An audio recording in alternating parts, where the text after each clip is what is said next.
Gold, trusted gold buyers. మీరు తాకట్టు పెట్టిన బంగారాన్ని విడిపించి ఈ రోజు ఉన్న మార్కెట్ ధరకు కొనబడను.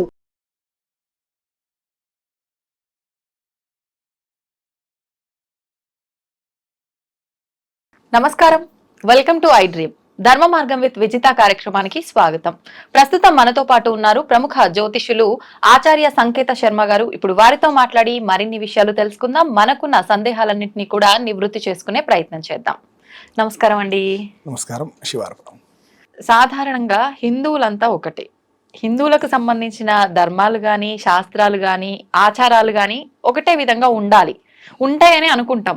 కానీ ఒక్కొక్కరు ఒక్కో రకంగా ఆచరిస్తుంటారు ప్రతి విధానాన్ని కూడా. మనకు పెద్దవాళ్ళు తెలియజేసే విధానం, ఋషులు మునులు అంతా చెప్పింది ఒకటే, కానీ మన పెద్దవాళ్ళు చెప్పే విధానం మాత్రం వేరేలా ఉంటుంది.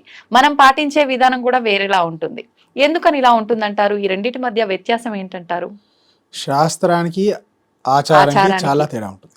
తస్మా శాస్త్రం ప్రమాణంతే కార్యాకాయ వ్యవస్థితం. శాస్త్రం అనగా ఒక సూత్రం ఉంటుంది. ఆ సూత్రం ఆధారంగానే ఆ నిర్ణయించినటువంటి కార్యక్రమాలు నిర్ణయించినటువంటి సందర్భంగా ఆచరిస్తూ ఉండాలి. ఆచారం విషయానికి వచ్చేస్తే మనకు అనుకూలంగా మన సాంప్రదాయాన్ని బట్టి ఆచరించేటువంటివి.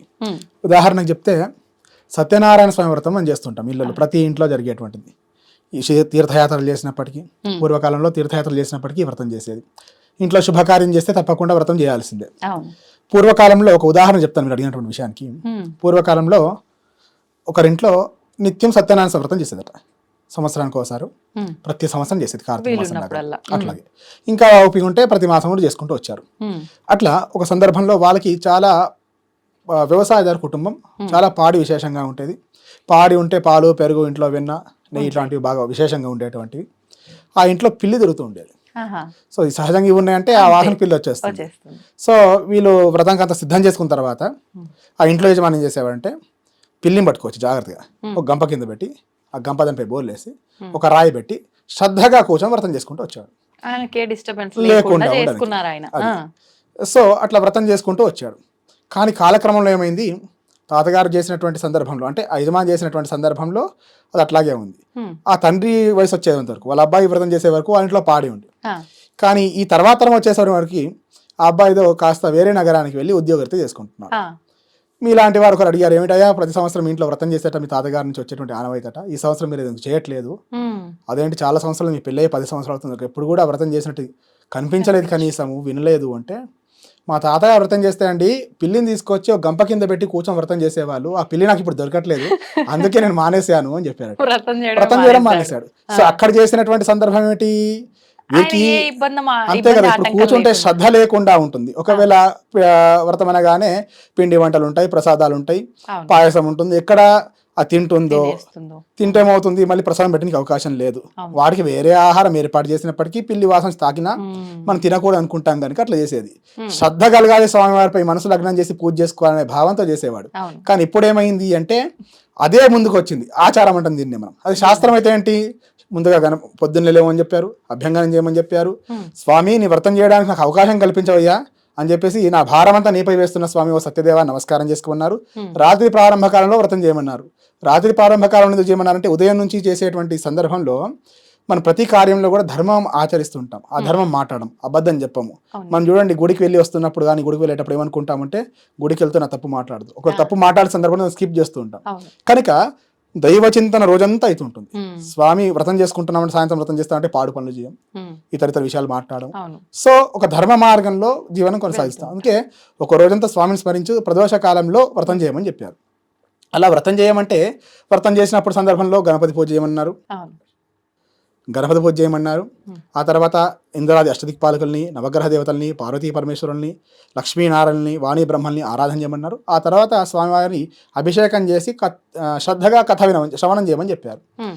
ఇదంతా కూడా ఒక సూత్రం ప్రకారంగా చేసేటువంటి శాస్త్రం అంటాం దీన్ని. ఇది ఆచారం వచ్చేసరికి ఏమైంది, ఆ చేసేటువంటి సందర్భంలో ఎట్లా చేసుకుంటూ వచ్చారు. కొందరు 5 కథలు పారాయణ చేస్తుంటారు. కొందరు ఏం చెప్పారంటే సమయానుకూలత పోయేసరికి 5వ కథ పారాయణ చేసినా సమంగా ఫలితం వస్తుంది అని చెప్పారు. ఎటువంటి సందర్భంలో పూర్వకాలంలో ప్రయాణాలు చేస్తే తీర్థయాత్రలు పోతే సుమారుగా 10 రోజులు వెళ్ళేది. ఇప్పుడు ఏముందండి, అయోధ్య వెళ్ళాలన్నా, కాశీ వెళ్ళాలన్నా ఉదయం పూట హైదరాబాద్ ఫ్లైట్ ఎక్కితే సాయంత్రానికి దర్శనం చేసుకుని మళ్ళీ హైదరాబాద్కి వచ్చేయచ్చు. సో అటువంటి అవకాశం ఉంది కనుక, సో ప్రయాణాలు చేసేటువంటి సందర్భం కావచ్చు, అనారోగ్యం సంభవించినప్పుడు 5వ కథ మనసులో పారాయణం చేసుకున్న సమమైనటువంటి ఫలితం వస్తుంది అని చెప్పారు. అవకాశం లేనప్పుడు చెప్పారు, ఇది ఆచారంగా వచ్చేటువంటిది. సో ఈ ఆచారం అనేది ముందుకు వస్తుంది, శాస్త్రం పక్కన వెళ్ళిపోతుంది. ఎందుచేత అంటే మన శాస్త్రం చాలా కఠినంగా ఉంటుంది. కఠినత్వం దేనికోసము అంటే ఆ శాస్త్రం చెప్పినటువంటి సూత్రం ప్రకారంగా చేసుకుంటే మనం కూడా సన్మార్గంలో నడుస్తుంటాం. కానీ కలిఫలం చేత సన్మార్గంలో నడవడానికి ఎవరు ఇష్టపడడం లేదు, పాశ్చాత్య ప్రభావం ఎక్కువైపోయి దానికి భిన్నంగా ఆలోచన విధానం మారుతుంది కనుక ఉదయాన్నే లేవడం అంటే ఇబ్బంది, సూర్యోదయ పూర్వం ముద్ర లేవమంటే ఇబ్బంది అనిపిస్తుంది. ఎప్పుడోసారి వ్రతం చేసుకుని రోజు పొద్దున్న లేవంటే వ్రతం అండి తొందర పడుకోవాలి అనుకుంటారు. ఉట్టప్పుడు ఏమవుతుందంటే 12 గంటల వరకు మనం ఏం చేస్తున్నటువంటి విషయం తెలిసింది. కనుక శాస్త్రం చెప్పేటువంటివన్నీ కూడా మనిషిని సన్మార్గంలో నడిపించడానికి ఉపయుక్తమైనటువంటివి. కనుక ఈ శాస్త్రం ప్రమాణానుసారంగా ఉంటుంది. ఆ ప్రమాణం ఆ సూత్రం ప్రకారంగానే చేసేటువంటి కార్యక్రమాలు ఉంటాయి. ఆచారం మనకు మనం ఏర్పాటు చేసుకున్నటువంటివి. ఉదయం పూట లేచి దేవాలయకి వెళ్ళాలంటే 10ంటికి వెళ్తే ఏమవుతుంది అండి అనుకుంటాం. ఏమవుతుందో ఇవ్వడం లేదు, ఫలితం తగ్గుతుంటుంది. ఉదయం పూట సూర్యోదయాత్ పూర్వము బ్రాహ్మీ ముహూర్తంలో లేచి నిద్ర లేచి చక్కగా స్వామి కీర్తిస్తే వచ్చేటువంటి ఫలితం వేరు, ఈ మధ్యాహ్న కాలంలో దేవాలయం వెళ్తే ఫలితం వేరు. సో ఆచారం అనేది మనం ఏదైనా అధికంగా చేస్తే అధిక ఫలం అన్నట్టు. సో చేసేటువంటి విధానంలో లోపం లేకుండా చెప్పేటువంటిది, ప్రమాణానుసారం చెప్పేటువంటిది శాస్త్రం.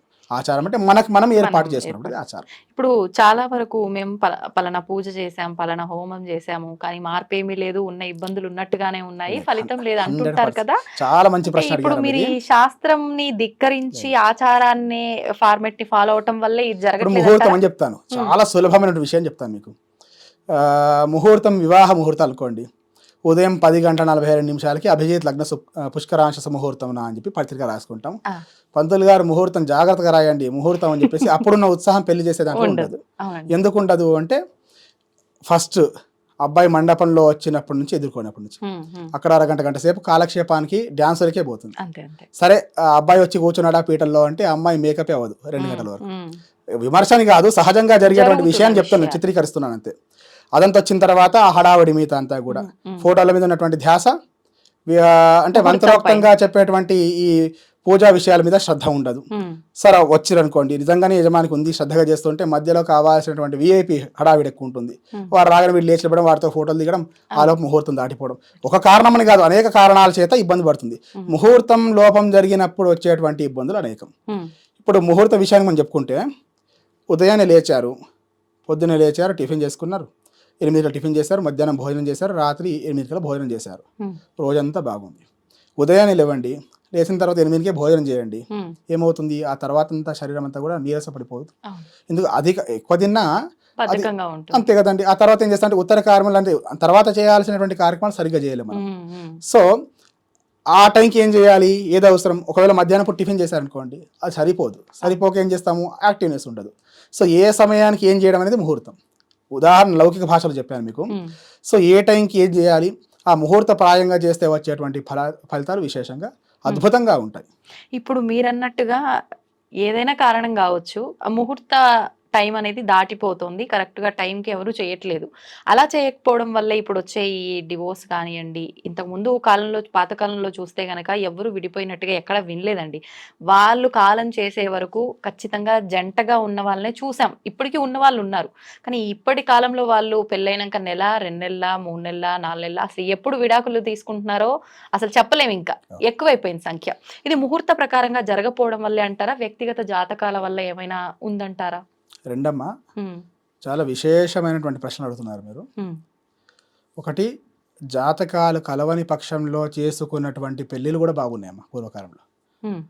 నేను చూస్తుంటాను నాకు వచ్చినటువంటి క్లయింట్స్కి, సుమారుగా ఈ మధ్య చూసినటువంటిది సుమారు 45-50 ఏళ్ళ కింద సుమారుగా అటుగా పెళ్లి జరిగింది.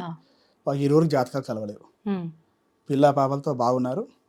వారి మనవడి జన్మపత్రిక కోసం నా దగ్గరకు వచ్చాడు. సో ఏదో విషయం మాట్లాడుకుంటూ ఇటువంటి సందర్భం వస్తే వారి ఇద్దరు జాతకాలు చూసాను, జాతకాలు కలవలేవు పెద్దగా, కనీసం గణాలంటంగా గణాలు కూడా లేవు. కానీ ఎందుచేత మరి ఇంత ఆనందంగా ఉన్నారనేటువంటి ప్రశ్న నాలో వచ్చింది. అప్పుడు మనం ఉండేటువంటి లైఫ్ స్టైల్ వేరండి. ఓ పండుగ అయింది, నలుగురు భోజనం పెట్టదు ఇంట్లో, సూర్యోదయ పూర్వం నిద్ర లేవడం, ఇల్లు వాకిలు చేసుకోవడం, ఆ తర్వాత నిత్య దేవతార్చన చేసుకోవడం, ఇంట్లో దీపారాధన చేయడం, నిత్య కర్మలు చేయడం, నైమిత్య కర్మలు చేయడం, ప్రతిరోజు ధర్మాచరణ జరిగేది. కనీసం రోజుకి ఒకరైనా ఇంట్లో భోజనం చేసేటువంటి సాంప్రదాయాలు ఉండేది. పూర్వకాలంలో పక్కూరికి వెళ్తున్నామంటే లేదా పొరుగురికి వెళ్తున్నామంటే అక్కడ తెలిసిన వాళ్ళు ఎవరైనా ఉంటే మధ్యాహ్నం వాళ్ళ ఇంటికి వెళ్ళి ఆశ్రయం పొంది భోజనం చేసి వచ్చేవారు. వచ్చినటువంటి వాళ్ళు కూడా ఎవరైనా గెస్ట్ వస్తే అతిథి మర్యాదలు సత్కారం చేసేది, అంత శ్రద్ధగా చేసేది. రాను రాను ఏమైపోయాయండి, నిజంగానే మీ ఇంట్లో ఉత్సవం ఉందనుకోండి, లేదా మీరు నన్ను మీ ఇంటిని పిలిచారనుకోండి, ఫలానా వాళ్ళు వచ్చారు కావాల్సిన వాళ్ళని చెప్పేసి పెద్ద 5 స్టార్ హోటల్ తీసుకెళ్ళి అతిథి మర్యాదలు చేస్తారు. సో ఇంట్లో ధర్మకార్యం చేసేటువంటి సందర్భం లేదు. అంటే ఇంట్లో అన్నదానాలు చేస్తుంటాం. ఏ శుభకార్యం చేసినా ముందుగా కనిపించేది, ఇప్పుడు వినాయక చవితి చూడండి అన్నదానం, దేవి నవరాత్రులు అన్నదానం అంటుంటాం. ఇంట్లో వ్రతం చేసుకుని నలుగురు భోజనం పెట్టాలి అంటుంటాం. పెళ్లి చేస్తే అన్నదానం చేస్తుంటాం, దానం చేస్తుంటాం. దానం వల్ల వచ్చేటువంటి ఫలితం విశేషమైనటువంటిది. ఒకవేళ నిజంగానే జాతకాలు కలవలేవు, గ్రహ ప్రభావాలన, మనిషికి ఉన్నటువంటి గొప్ప అదృష్టము, గొప్ప వరం ఏమిటయ్యా అంటే నీ జాతకాన్ని నువ్వు మార్చుకునేటువంటి అధికారము సంపూర్ణంగా నీ చేతుల్లో ఉంది. కేవలం అనేక జీవరాశులకి లేనటువంటి ఏకైక వరం ఏమిటి మనిషికి ఉందంటే మన జాతకాన్ని మనం మార్చుకునేటువంటి శక్తి ఈశ్వరుడు మనకి ఇవ్వడం. బుద్ధి జ్ఞానం ఉంది, మనకు ఉన్నటువంటి సమస్యలు తెలుసు, మన జాతకం ఏ విధంగా ఉందో తెలుసు, దాన్ని ఎలా ఓవర్కమ్ చేయాలి, ఇలా ఓవర్కమ్ చేస్తే ఎలా అవుతుంది, నెగిటివ్ని పాజిటివ్ ఏ విధంగా మార్చుకునేటువంటి సంపూర్ణ జ్ఞానం విచక్షణ మనకు ఉంది. సో మనకి అది ఉంది. ఉన్నప్పుడు ఏమవుతుంది అంటే నిజంగా వాళ్ళు ఏం చేశారు, వాళ్ళ ఇంట్లో రోజుకి 10 మంది భోజనం చేసేవాళ్ళండి. నేను చెప్పాను కదా, పెద్ద వ్యవసాయదారు కుటుంబం, పాలేర్లను వాళ్ళు వీళ్ళు గెస్ట్లు అని చెప్పి రోజు 10 మంది భోజనం చేశారు. 10 మందికి భోజనం పెట్టినటువంటి పుణ్యం ఊరికే పోదు కదా, అనుకూలంగా ఉన్నారు. మనవడి జాతకం కోసం నాకు వచ్చాడు. సో ఏమవుతుంది అంటే మనం ఎప్పుడైతే లైఫ్ స్టైల్ మార్చుకున్నామో, ఇప్పుడు నిత్యకర్మలు లేవు, రోజు ప్రాతకాలం లేసి దీపారాధన చేసేవాడు లేదు. పూర్వకాలంలో ఎందుకంటే చాలా కుటుంబాలు ఇప్పటికీ స్నానం చేసి వంటశాలకు వెళ్ళరు, అది లేదు. నిజంగానే బంధువులు వస్తారంటే వారికి బయటికి తీసుకెళ్లి భోజనం చేయడం, పెద్దవాళ్ళకి కాళ్ళకు నమస్కారం చేసేవాడే లేదు. స్త్రీలు ఇంట్లో సలక్షణంగా అంటే కాళ్ళకు పసుపు రాసుకొని చక్కగా శిఖముడి వేసుకొని ఉండమని చెప్తారు. అటువంటి సాంప్రదాయాలు లేవు. ఇంకెందుకు దేవాలయకి వచ్చినా వెంట్రుకలతో విరిపోసుకొని వస్తున్నారు. సో ఇవన్నీ కూడా మనం లైఫ్ స్టైల్ ఎప్పుడైతే మారుకుంటూ వచ్చిందో అప్పుడు నెగిటివ్ ప్రభావం పెరుగుతుంది. దాంతోపాటు పెద్దవాళ్ళ పట్ల భక్తి, గౌరవం, మర్యాదలు ఉన్నప్పుడు ఆ సాంప్రదాయం ఇంకోలాగా ఉంటాయి. అవన్నీ పోయాయి. ఎవరి ఆలోచన విధానము, సో ఈ న్యూక్లియర్ ఫ్యామిలీ అనేటువంటి వ్యవస్థ వచ్చింది. సో వసుదైక కుటుంబకం అని చెప్పారు భారతదేశాన్ని. అంతా దేశమంతా నా పరివారం అని చెప్పేటువంటి సాంప్రదాయం అది. ఇప్పుడు మన కుటుంబంలోనే మన న్యూక్లియర్ ఫ్యామిలీ మనం విడిపోయేటువంటి ఏర్పాట్లు చేసుకుంటున్నాం. పాశ్చాత్యం చూసి ఇన్స్పైర్ అవుతున్నాం. వాళ్ళు ఏం చేస్తున్నారు, మన ధర్మాన్ని ఆచరించే ప్రయత్నం వాళ్ళు చేస్తున్నారు. మనం వారిని చూసి ఇన్స్పైర్ మన మీద కొత్త అలవాటు చేసుకుంటున్నాం. కనుక ఈ లైఫ్ స్టైల్లో మార్పులే కారణం దీనికి ప్రధానంగా. నిజంగా జాతకంలో దోషం ఉంటే పరిహారాలు చెప్పబడ్డాయి, అనేక పరిహారాలు చేయమని చెప్పారు. ఆ పరిహారాలు చేసుకుంటే దాని నుంచి ఉపశమనం పొందొచ్చు, ఉపశమనం పొందడంలో లేదు. మీరు చెప్పారు ఇప్పుడు అనేక చాలా మంది పూజలు చేసామండి, వ్రతాలు చేశారు, జపాలు చేశారు, ఫలించడం లేదు. దీక్షగా చెయ్యి, శ్రద్ధగా చెయ్యి. ఇప్పుడు వ్రతం చేస్తారు, లేదా మీరు అన్నట్టుగా జాతకంలో దోషం ఉంటే ప్రాయశ్చిత్తం చేసుకున్నాడు, దీక్షగా ఉండాలి. భోజనం చేసిన వెంటనే శరీరానికి శక్తి రాదు, ఇట్ టేక్స్ టైం. సో అట్లాగే వ్రతం చేసినా, యాగం చేసినా, జపం ద్వారా వచ్చేటువంటి శక్తి కొంత సమయం పడుతుంది. ఆ టైం కల్లా మీరంతా నెగిటివ్ ఎనర్జీ వెళ్ళిపోతారు. అప్పుడే మాంసం తింటారు, మద్యం సేవిస్తుంటారు, దాని ద్వారా క్రూరత్వం పెరుగుతుంది. క్రూరత్వం పెరిగితే విపరీత చేష్టలను చేస్తుంటారు. సో ఆ ఫలితం వచ్చేంత సమయం కూడా నిష్టగా లేకుండా ఉంటున్నాం మనం. అంటే మనం ఏదో ఒకటి ఆశించి మనం పూజ చేస్తున్నాము అంటే, మనం ఆశించింది ఒక కోరిక ఏదో కోరుకున్నానే అనుకోండి, ఆ కోరిక నెరవేరేదాకా నేను ఖచ్చితంగా నియమాలు పాటించాలా, కొంతకాల పరిమితి ఏదైనా పెట్టుకొని ఇక్కడి వరకు నాకు కోరిక నెరవేరాలనుకుంటున్నాను అని చెప్పి అలా పెట్టుకొని అప్పటి వరకు నియమంతో ఉండాలంటారా? కోరిక కోసం చేసేటువంటిది వేరు, దోషంగా ఉన్నటువంటి వాడు చేయడం వేరు. దోషం సంభవించింది అంటే వాడు దుష్కర్మను అనుభవిస్తున్నాడు అని అర్థం. ఆ దుష్కర్మకి కారణం ఏమిటి మనం తెలుసుకొని ఆ జాతక రూపంలో, దోషం రూపంలో జాతకంలో ఏర్పడితే దానికి పరిహారం చేసుకుంటాం. ఏదైనా ముందు చెప్పేది సన్మార్గంలో ఉండు, ధర్మ మార్గంలో నడువు అని చెప్తాం మనం. ధర్మ మార్గంలో నడిస్తే వచ్చేటువంటి అనేక ఇబ్బందుల నుంచి బయటపడుతుంటాం. మీరు చూడండి, గోసేవ చేసేటువంటి గోపాలకులు ఉంటారు, వాళ్ళు ఎప్పుడే యాగం చేసుకోరు, ప్రశాంతంగా జీవనం చేస్తారు. సరే మనలాగా వాడు కోట్లు సంపాదించకపోవచ్చు, మనం సంపాదించిన తృప్తిగా తినేటువంటి యోగం లేకపోవచ్చు. వందలాది మంది ఉన్నారండి, శరీరం అంతా వ్యాధిగ్రస్తమై 1000 కోట్లు సంపాదించినా తృప్తిగా భోజనం చేయనటువంటి పరిస్థితి. వాడు 3 పూట్ల భోజనం చేస్తాడు, చక్కగా గో సేవ చేస్తుంటాడు, అంటే ప్రశాంతంగా ఉంటున్నారు. ఎందుకు చేత అంటే వాళ్ళకి సమయానికి కర్మలు చేసుకుంటూ పోతున్నారు. మీరు గత 10-15 సంవత్సరాల క్రితం అంటే ఇన్ని శాంతులు చేసేటువంటి సందర్భాలు లేవు, ఇన్ని జపాలు చేసేటువంటి సందర్భాలు లేవు. ఇప్పుడు ప్రతిదానికి శాంతులు, జపాలు, యాగాలు, నిత్య నైమిత్తిక కర్మలు పోయాయి. అంటే ఇంట్లో ఏకాదశి ఉపవాసం చేసేవాడు లేడు, అట్లాగే పౌర్ణమస్తి వ్రతం చేసేవాడు లేడు, శివరాత్రి వస్తే శివాలయం వెళ్ళేటువంటి వాడు వెళ్తున్నారు. ఎట్లా వెళ్తున్నారు అంటే భయంతో వెళ్తున్నారు. భక్తి లోపించింది అక్కడ. వెళ్ళకపోతే ఏమవుతుందో అనేటువంటి భావన, ఆ భయం చేత వెళ్తున్నారు తప్ప ధర్మ మార్గంలో నడిచినప్పుడు జాతక ప్రభావం 100% చెప్తుంది. 100% ఏం చెప్తుంది అంటే చేసినటువంటి దుష్కర్మల ప్రభావం అంతా కూడా తగ్గిపోతుంది. సో దోష ప్రభావం కూడా ధర్మ మార్గంలో నడిచేటువంటి వాడిపై ప్రభావం తగ్గుతుంది. అధర్మంగా అన్యాయార్జిత విత్తం 10 వర్షాన్ని అథవా 12 వర్షాన్ని సమూలం వినశ్యతి అంటాం. డబ్బులు సంపాదించుకోవడానికి అనేక మార్గాలు చూస్తుంటాడు. అన్యాయంగా డబ్బులు సంపాదించే ప్రయత్నం చేస్తారు. సంపాదిస్తుంటారు. ఏమవుతుంది, కొంతకాలానికి 10 వర్షాన్ని అథవా 12 వర్షాన్ని 10 సంవత్సరాల్లో 12 సంవత్సరాలు దాని భోగం అనుభవిస్తుంటాడు వాడు విపరీతంగా. ఆ 12 సంవత్సరాల తర్వాత సమూలం వినశ్యతి ఏం చెప్తుంది శాస్త్రం, పూర్తిగా నశిస్తుందంట. మనం అనుకుంటాం వీడు అన్యాయం చేశాడు, అయినా డబ్బులు బాగా సంపాదిస్తున్నాడు, సో మనం కూడా అటువైపు వెళ్తే బాగుంటుందేమో అని చెప్పి ధర్మ మార్గంలో నడిచేటువంటి వాడు కూడా బుద్ధి మార్చుకొని ఆ మార్గంలో వెళ్ళేటువంటి వాళ్ళు చాలా మంది చూస్తున్నారు. నేను బాగున్నప్పుడు కష్టాలు వచ్చాయండి, ఎప్పుడైతే ఈ మార్గంలోకి వచ్చేసాను ప్రశాంతంగా డబ్బులు సంపాదించగలుగుతున్నా అని చెప్తున్నారు. కానీ దాని ద్వారా వచ్చేటువంటి ఎప్పుడు అనుభవిస్తామంటే మనం వింటుంటాం చూడండి, వాడు బాగా డబ్బులు సంపాదించాడు, అన్యాయంగా సంపాదించాడు కాబట్టి వాడు పిల్లలు పాడయ్యారు అంటే వింటుంటాం. చాలా ఇబ్బందులు అండి, ఒకరు సరిగా నడవలేక, ఒకరు మాట్లాడలేక, అంతే కదండి. ఇప్పుడు ప్రముఖుల అంటే అట్లా అన్యాయంగా సంపాదించినటువంటి చాలా మంది వీళ్ళల్లో జరుగుతున్నటువంటి ఇబ్బందులు ఇవి. దానికి ఎన్ని కర్మలు చేసుకుంటే, ఒక హోమమో జపమో పూజ చేసుకుంటే ఏం ఫలితం వస్తుంది? చేసినటువంటి దుష్కర్మ పీడ ఎంత ఉందో దానికి తగినటువంటి పరిహారం చేయట్లేదు. ఏమనుకుంటారు ఆ కార్యక్రమాల్లో హడావిడి ఏంటంటే ఎంత డబ్బు ఎక్కువ ఖర్చు చేసి ఎంత వైభవంగా చేస్తే అంత పుణ్యం అనుకుంటాడు. వీడికి భక్తి లేదు అక్కడ. ఎంత ఆడంబరంగా చేయాలి, ఎంతమంది ఋత్వికులతో చేయాలనుకుంటారు తప్ప ఎంత శ్రద్ధగా నేను కూర్చోవాలనుకోడు అక్కడ. సో ఋత్వికులు చేసినటువంటి ఫలితం నీకు రావాలంటే నీకు శ్రద్ధాభక్తి ప్రధానం కదా. ఆ శ్రద్ధగా నువ్వు కూర్చున్నప్పుడు కదా నీకు ఫలితం వచ్చేది. సో ఇవన్నీ కూడా లైఫ్ స్టైల్ చాలా మార్పులు జరుగుతున్నాయి. మన ఆలోచన విధానం మారుతుంది. ప్రతిరోజు దేవాలయం వెళ్ళమని చెప్పారు, చక్కగా తిలకం పెట్టుకోమని చెప్పారు నుదుట, అది పెట్టుకోవడం లేదు. సో ఇటువంటి లైఫ్ స్టైల్ అంతా కూడా మార్చుకుంటూ పోతున్నాము. అప్పుడంతా కూడా ఈ నెగిటివ్ ప్రభావం పెరుగుతుంది. ఇప్పుడు ప్రతిరోజు ఆలయ విధానం ఉంది అని అన్నారు కదా, మరి దేహమై దేవాలయం అంటూ ఉంటారు, భగవంతుడు అంతటా ఉన్నాడు అని అంటుంటారు. ప్రత్యేకించి ఎందుకు వెళ్ళాలి, ఈ నియమం ఎందుకు ఉందంటారు ఆలయానికే వెళ్ళాలి అని? దేహో దేవాలయం ప్రోక్త జీవో దేవ సనాతన త్యజేద్ అజ్ఞాన నిర్మాల్యం సోహం భావేన పూజయతి అని చెప్తుంది శాస్త్రం. దేహమే దేవాలయం అనుకున్నాము, మనలో ఉన్నటువంటి జీవుడే భగవత్ స్వరూపము అనుకున్నాం. అవునండి. త్యజేద్ అజ్ఞాన నిర్మాల్యం, నీలో ఉన్నటువంటి అజ్ఞానమైనటువంటి అంధకారాన్ని త్యజించమని చెప్పారు. అప్పుడు సోహం భావేన పూజయేత్, అప్పుడు ధర్మ మార్గంలో నడవగలుగుతావు. మనం ఏం చేస్తాం, దేహమే దేవాలయం, నిజమే, ప్రత్యేకంగా దేవాలయం పోవాల్సిన అవసరం లేదు. ఆ స్థాయికి చేరాలంటే వెళ్ళాలి. ఇప్పుడు విశ్వమంతా గాలి వ్యాప్తించింది, కానీ ప్రత్యేకంగా టైర్ పంక్చర్ అయింది అనుకోండి, ఏం చేయాలి అంటే ఒక స్పెసిఫిక్ ప్లేస్ వెళ్ళాల్సి వస్తుంది. నేను ఇక్కడే గాలి ఉంది వచ్చి చేరమంటే చేరలేదు దాంట్లో. సో ఏం చేస్తాము, పంక్చర్ షాప్కి వెళ్ళి గాలి పెట్టిస్తుంటాం. అదేం చేస్తుంది, ఇక్కడ ఉన్నటువంటి గాలిని దాంట్లో నింపుతుంది మళ్ళీ. సో మనం ఆ సన్మార్గంలో పడి మనలో ఉన్నటువంటి దైవత్వాన్ని దేహమే దేవాలయం అని భావించేటువంటి మెచ్యూరిటీ మనకు వచ్చేంత వరకు ఏం చేయాలి అంటే ఆ శ్రద్ధ భక్తి వచ్చేంత వరకు దేవాలయం వెళ్ళి ఉండాలి. దేవాలయం వెళ్తే ఏమవుతుంది, ఈ దేవాలయంలో ప్రతినిత్యం వేద మంత్ర ఉచ్చారణతో విశేష కార్యక్రమాలు జరుగుతుంటాయి. దాని ద్వారా పాజిటివ్ ఆరా డెవలప్ అవుతుంది. దేవాలయం మీరు చూడండి, దేవాలయం వెళ్ళగానే మంచి అంత ప్రశాంతంగా అయిందండి ఏం చెప్తుంటారు. ఎందుచేత ఆ శక్తి ఎక్కడ వస్తుంది అంటే వేద మంత్రాల ఉచ్చారణ ద్వారా వస్తుంది, అక్కడ జరిగేటువంటి ఆలోచన విధానంతో వస్తుంది. ఇప్పుడు మన ఆలోచన విధానం ఏముంటుందో మీరు బాగా నెగిటివ్ ఆలోచిస్తూ ఉండండి, అదే జరుగుతూ ఉంటుంది. సో దానికి మన మనసు దానికి అలవాటు పడి ఏమవుతుందంటే అట్లే చేస్తే బాగుంటుంది అనే భావనలు ఉండిపోతారు. సో దేవాలయానికి వెళ్తే ఏమవుతుంటే మనలో ఉన్నటువంటి కల్మచాలన్నీ పోతాయి, మనసంతా కూడా ప్రశాంతంగా మారిపోతుంది. సో ఎప్పుడైతే మనసంతా ప్రశాంతంగా మారుతుందో మనలో ఉన్నటువంటి దైవత్వాన్ని భావించగలుగుతాం. మనం దుష్కర్మలు చేయము, ఎవరిని కనీసం పాడు చేసేటువంటి మాట కూడా మాట్లాడడానికి మనసు అంగీకరించదు, అన్యాయం కదా తప్పు కదా అనుకుంటాం.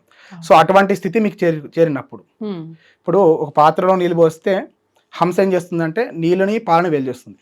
పాత్ర తీసుకొని పాలు నీళ్ళు వేస్తే కేవలం పాలను మాత్రమే తీసుకొని నీళ్ళని వదిలిపెట్టేటువంటి సాంప్రదాయం మనం హంస ద్వారా తెలుసుకుంటాం. అట్లాగా సమాజంలో అనేక రకాలుగా భిన్న ఉన్నటువంటి వ్యక్తులు ఉండొచ్చు, అనేక ఆలోచన విధానాలు ఉండొచ్చు. సో దాంట్లో నాస్తికవాదం ఉండొచ్చు, అనేక విధాలు ఉండొచ్చు. మనకేం కావాలి, సమాజంలో మంచి మాత్రమే గ్రహించేటువంటి తత్వం మనలో ఉండాలి. ప్రధానికి మనం ఆకర్షితులై ప్రధాని వెంటపోయి ఎటువంటి ఇబ్బంది పడేదానికన్నా ఎప్పుడైతే సన్మార్గాన్ని ఎంచుకుంటామో మనకు జీవనానికి గల కారణం ఏమిటి, ఏ విధంగా మనం ఈ జీవనం కొనసాగిస్తే మనం మోక్ష సాధన చేసుకోగలుగుతాము, మళ్ళీ పుట్టవలసినటువంటి అవసరం రాకుండా ఏ విధంగా అయితే సన్మార్గంలో పడాలనుకుంటామో అవన్నీ ఆచరించగలిగా. ఆచరించినప్పుడు నీ దేహమే దేవాలయము, అది గమనించేటువంటి స్థితి నీకు అప్పుడు వస్తుంది. అప్పటిదాకా దేవాలయంకి వెళ్ళాల్సింది, దేవాలయంకి చేసేటువంటి కర్మలు చేసుకోవాల్సింది. అప్పుడు అట్లా అట్లా ఆ స్థితి వచ్చింది అంటే మీరు యోగి మారినట్టు. నిజంగా అంత స్థితి వచ్చింది అని అంటే అసలు ఇంకా వాళ్ళు మోక్షమే పొందొచ్చు. బాహ్య ప్రపంచంతో సంబంధం లేదు. సంబంధం లేదు. అయితే ఇప్పుడు మనం అనుకున్నాము ఆలయానికి వెళ్ళటం వల్ల మనశ్శాంతి ఉంటుంది, మనలో ఉన్న దుర్గుణాలన్నీ బయటికి వెళ్ళిపోవటానికి ఒక అవకాశం ఉంటుంది అని చెప్పి. ఆలయం అనగానే కూడా మనకు ఒకటే రకంగా భావించలేము. ప్రతిష్ఠించినవి ఉంటాయి, స్వయంభూ ఉంటాయి, దేవతలే ప్రతిష్ఠించినవి ఉంటాయి, రకరకాలుగా ఉంటాయి. ప్రతి ఆలయంలో కూడా అంతే పాజిటివ్ ఆరా ఉంటుందంటారా? ఈ సమాజంలో తప్పకుండా అందరూ చూడాల్సినటువంటి విషయం ఇది. ఎందుకంటే గమనించాల్సింది ఏంటంటే పూర్వకాలంలో ఋషులు తపోఫలం చేత దేవాలయం నిర్మాణం చేశారు. అక్కడ ఉన్నటువంటి పవర్ వేరండి. ఈ మధ్య దేవాలయం నిర్మాణం చేస్తున్నారు. నిర్మాణం చేయకూడదన్న ఉద్దేశం ఏమాత్రం లేదు. కానీ దేవాలయం చక్కగా నిర్మాణం చేయవచ్చు, అంతకు మించినటువంటి ప్రాకారాలు కట్టవచ్చు, కొన్ని కోట్లు ఖర్చు పెట్టి ఆ రాళ్లతో కట్టవచ్చు, దేవాలయం నిర్మాణం చేయొచ్చు. కానీ దాంట్లో శక్తిని ధారపోయలేదు. అక్కడ శక్తిని ధారపోస్తే ఇప్పుడు ఋషులు జీవితాలు త్యాగం చేసి అనుష్ఠాన బలం ధారపోసారు అక్కడ. అటువంటి దేవాలయాల్లో వెళ్తే వచ్చేటువంటి మానసిక ప్రశాంతత వేరు, ఆ ఉత్సాహం వేరు, ఆధ్యాత్మిక ఉత్సాహం వేరుగా ఉంటుంది. ఇప్పుడు దేవాలయం కడతారు, ఏముందండి మీ ఇంటి పక్కన సీసీతో ఎట్లా అయితే మనం గోడలు కట్టుకుంటామో అటువంటి గోడలు కడుతున్నారు. కానీ దైవీయమైనటువంటి అంటే మనకు నచ్చిన విధంగా మన ఇంటి దగ్గరలో మనం ఎట్లయితే ఇల్లు అయితే సిమెంట్తో నిర్మాణం చేసుకుంటున్నామో అట్లా నిర్మాణం చేస్తున్నారు. అనేక దేవతా మూర్తుల్ని చిత్రీకరిస్తున్నారు. కానీ అక్కడ శక్తి లోపిస్తుంది. దేవాలయం కావాల్సిన రూపురేఖలు అంతా కూడా ప్రాకారాలు బాగా వైభవంగా కడుతున్నాం, కానీ అది లాంగ్ లాస్టింగ్ కాదు. ఎప్పుడో యుగాల నాటి కట్టినటువంటి దేవాలయాలు ఇంకా సజీవంగా మన కంటికి కనిపిస్తూనే ఉన్నాయి. అంత టెక్నాలజీ లేనటువంటి సందర్భంలో మీరు అనేక దేవాలయాల శిల్పాలు చూడండి, అద్భుతంగా చిత్రీకరించారు. ఇప్పుడు మిషన్తో కూడా అంత సాధ్యపడేటువంటివి కావు. ఇవన్నీ కూడా తపోశక్తి చేసినటువంటివి.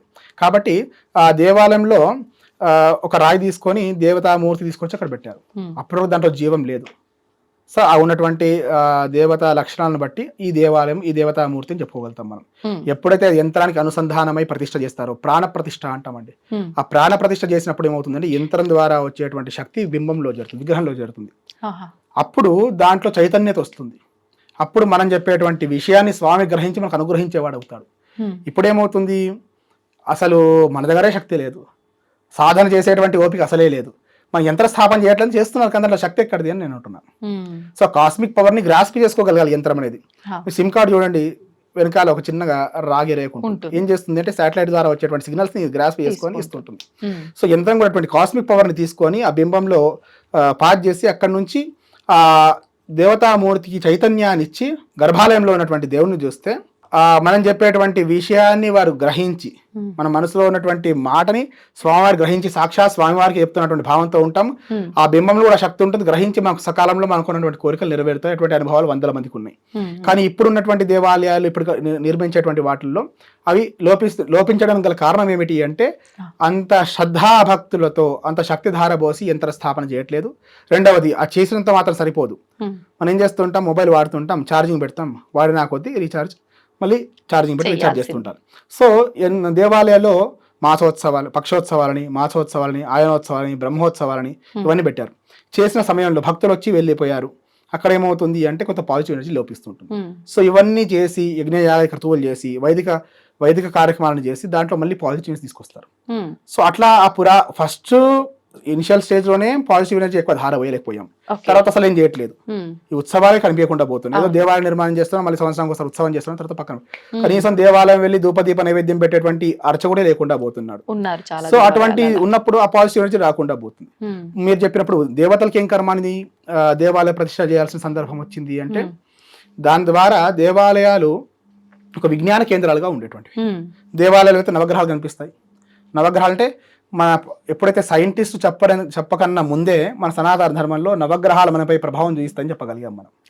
సూర్యుడు, చంద్రుడు ఏంటి, కుజుడు ఏంటి, బుధుడు ఏంటి, గురువు, శుక్ర, శని, రాహుకేతుడు ఏంటి అని విగ్రహ రూపంలో అక్కడ కనిపిస్తున్నాయి కదా మనకి. అదొకటి. రెండవది శిల్పశాస్త్రం చూడండి, ఏ దేవాలయానికి సంబంధించింది అద్భుతంగా ఉంటుంది. సో జియోమెట్రీ అక్కడ నేర్చుకోగలిగాము, ఈ క్యాల్కులేషన్ పార్ట్ నేర్చుకోగలిగాము. ఇవన్నీ కూడా విజ్ఞాన కేంద్రాలుగా ఉండేటువంటివి. దేవాలయ అన్నదానం చేస్తాం, సేవాభావం. మీరు ఇవన్నీ కూడా మానవుడు ఎవరైతే ఉంటారో వాడు సంస్కారవంతుడు కావాలంటే నిత్యం దేవాలయం పోవాల్సిందే. దేవాలయం వెళ్ళాలంటే ప్రత్యేకంగా ఎవరు నేర్పించారు. అక్కడ దేవాలయం వెళ్ళి కూర్చుంటే చాలు ఆటోమేటిక్గా బుద్ధి మారిపోతుంది, లక్షణం మారిపోతుంది. సో ఇప్పుడు జరిగేటువంటి దేవాలయాల్లో నిత్య కర్మలు జరిగితే లేదా మనకున్నటువంటి వైదిక పరమైనటువంటి ఉత్సవాలు నిత్యం జరిగితే ఆ శక్తి ఇప్పుడు దాంట్లో వస్తుంది. సో మనం ఎంతవరకు ఆడంబరంగా చేస్తున్నాం కాకుండా ఎంత శక్తి ధార పోస్తున్నామో, ధర్మం చెప్పినటువంటి విషయాన్ని, వేదం చెప్పినటువంటి విషయాన్ని ఎంతవరకు దేవాలయంలో ఆచరించగలుగుతున్నామో తెలుసుకొని ఆచరించినట్లయితే తప్పకుండా శుభ ఫలితాలు వస్తాయి. ఇప్పుడు మీరు చెప్పిందంతా వాస్తవము, కాకపోతే నాకు ఒక డౌట్. మీరు అన్నట్టుగా ఆలయంలో యంత్ర స్థాపన చేస్తారు, వాళ్ళ తపస్సు చేసి తీసుకున్న శక్తులన్నీ దాంట్లో ధారపోస్తారు అని చెప్పి. కానీ కొన్ని ప్రాంతాల్లో కొన్ని అంటే సంవత్సరాల క్రితమే కావచ్చు, ఎప్పుడో కావచ్చు, చెప్పలేం కరెక్ట్గా, కానీ రాయిని కూడా దేవుడు అని చెప్పి నమ్మి ఒక రాయిని అక్కడ ఊరికే పెట్టుకొని కూడా పూజించారు. ఒక చెట్టుకు కూడా బొట్టు పెట్టి ఇక్కడ దేవుడు అని చెప్పి పూజించారు. అక్కడ ప్రతిష్ఠించింది లేదు, ఏదీ లేదు, కానీ వాళ్ళు నమ్ముకున్నారు. ప్రత్యేకించి మనం చూస్తాం కొన్ని అటవీ ప్రాంతాల్లో ఇవి ఎక్కువగా చూస్తాం. అందులో నా దేవుడు ఉన్నాడు అని చెప్పి నమ్ముతారు. అదేవిధంగా దేవుడి మహిమలు కూడా వీళ్ళు చూస్తూ ఉంటారు. మరి అక్కడ ఎటువంటి యంత్రస్థాపన అదంతా లేదు కదా. ఒక 100 రాళ్ళల్లో ఒక రాయి చూస్ చేసుకోవాలంటే జీవంగా ఉన్నటువంటి బుద్ధి జ్ఞానం ఉండేటువంటి వ్యక్తికి, విచక్షణ ఉన్నటువంటి వ్యక్తికి ఆ రాయి అంటే పూర్తిగా కదలేనటువంటి స్థితిలో ఉన్నటువంటి రాయి చూస్ చేసుకున్నాం అనుకోండి, మనం ఇన్ఫ్లుయెన్స్ చేసింది అంటే ఏదో పవర్ దాంట్లో ఉన్నట్టు. ఇప్పుడు తీసుకున్నాము, ఇప్పుడు దాన్ని ఎంచుకొని నేను అక్కడ విగ్రహంగా దేవగా మూర్తిగా నేను ప్రతిష్ఠించాను మనం అనుకుంటున్నాం. పూర్వకాలంలో ఏ మహాత్ముని చేత తాకినటువంటి రాయి అది ఎవరికి తెలుసు. సో అర్చకస్య ప్రభావేన శిలా భవతి శంకర అంటారు. అర్చకుని ప్రభావం చేత శిల కూడా శంకరునిగా మారుతుంది అని చెప్తారు. విశ్వాసమే భగవంతుడు అంటాం. సంపూర్ణ విశ్వాసం చేత ఆ శిలను తీసుకొచ్చి ప్రతిష్ఠించి, స్వామి భగవంతుడా నువ్వే, నిన్ను దీంట్లోనే చూసుకుంటున్నాను, నాకు ఈ రూపంలో అనుగ్రహించడం అంటే భగవత్ లీలలు చాలా విశేషమైనటువంటివి. ఎంత విశేషం అంటే మేము గజేంద్ర మోక్షంలో వింటుంటాం కదా, ఆర్తనాదంతో గజేంద్రుడు ఎవరైనా సృష్టి స్థితి చేసినటువంటి వాడు ఒకడు ఉంటే నన్ను కాపాడమని అడుగుతాడు. విష్ణుమూర్తి అన్నాడు, శివుడు అని చెప్పాడు. కానీ స్వామి ఏం చేస్తారు, సిరికెన్ చెప్పాడు శంఖ చక్ర యువం చేదో ఈ సంధిం పడే అంటాం. ఆ పక్కన ఉన్నటువంటి అమ్మవారిని కూడా చెప్పకుండా వచ్చి స్వామిని గజేంద్రుని రక్షిస్తాడు. ఆ ఘట్టం తెలిసినటువంటిది భాగవతం. శ్రద్ధాభక్తి ప్రధానం అండి. శ్రద్ధాభక్తి ఎక్కడుంటుందో అక్కడే భగవంతుడు ఉంటాడు. ఈ రూపం ఆ రూపం కాదు. మానసికంగా మీరు మనసులో ప్రశాంతంగా భగవంతుని ఉపాసన చేయండి, ఫలితం ఎందుకు రాదు. ఇప్పుడు మీరు అన్నట్టుగా ఇంత కదలికలు ఉన్నటువంటి వ్యక్తికి కదలికలు లేనటువంటి ఒక రాయి శాసిస్తుంది. ఒక రాయి ఒక సన్మార్గం నడిపించగలుగుతుంది. సో దానికి ఏదో శక్తి ఉంది కదా అక్కడ, ఆ శక్తి మనం నడిపిస్తుంది. ఆ శక్తే భగవంతుడు. అక్కడ శక్తి ఉంది కాబట్టి ప్రత్యేకించి యంత్ర స్థాపన ఇదంతా ఏమీ అవసరం లేదు. అంతే కదా మీరు చెప్పొచ్చేది. విశ్వాసము, భగవంతుడు అంటే పరిపూర్ణ విశ్వాసము, భగవంతునిపై నమ్మకం. భగవంతుడా నేను నీలో ఇదే రూపంలో కొలుస్తాను అంటే ఆ రూపంలో వచ్చి స్వామివారు అనుగ్రహిస్తారు. సంతోషం అండి, చాలా చక్కగా వివరించారు.